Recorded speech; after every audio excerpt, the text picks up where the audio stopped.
অবলার আবহাওয়া কথা। কিছুদিন ধরে চলা বিক্ষিপ্ত ঝড় বৃষ্টি ভরা বৈশাখেও তাপমাত্রা নিয়ন্ত্রণ করেছে অনেকটাই। দিনের বেলা গরম ও আর্দ্রতাজনিত অস্বস্তি থাকলেও সন্ধ্যা কিংবা রাতের বৃষ্টি পারদ পতনের কারণ হয়েছে এবং স্বস্তি দিয়েছে। তবে এই অবস্থা কেটে গিয়ে শীঘ্রই তাপমাত্রা ঊর্ধ্বমুখী হওয়ার সম্ভাবনা যথেষ্টই বলে জানিয়েছেন আবহবিদরা। আগামী সপ্তাহে উত্তরে পার্বত্য অঞ্চল বাদ দিয়ে পশ্চিমবঙ্গের প্রায় সমস্ত জেলায় সর্বোচ্চ গড় তাপমাত্রা 36 ডিগ্রি সেলসিয়াস এবং সর্বনিম্ন তাপমাত্রা 27 ডিগ্রি সেলসিয়াসের আশেপাশে থাকবে।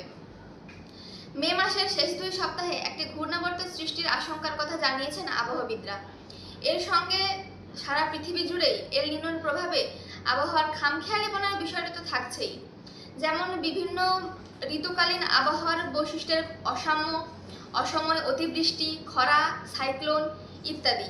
তবে এবার প্রাক বর্ষার বৃষ্টি সহ বর্ষাকালীন পর্যাপ্ত বৃষ্টিপাত ঠিক থাকবে বলে এখনো অবধি জানিয়ে রেখেছেন দিল্লির মৌসুম ভবনের আবহবিজ্ঞানীরা। গ্রীষ্মকালীন আবহাওয়ার সচেতনতা বিষয়গুলি, বিশেষ করে স্বাস্থ্য সংক্রান্ত সচেতনতা, চাষি ভাইদের রবি শস্য যেমন বোরো ধান, সর্ষে, তিল, কলাই, পেঁয়াজ, আলু ইত্যাদির মজুত এবং বিক্রয়ে অভিজ্ঞ এবং বিশেষজ্ঞ ব্যক্তির পরামর্শ নেওয়ার কথা বলা হচ্ছে।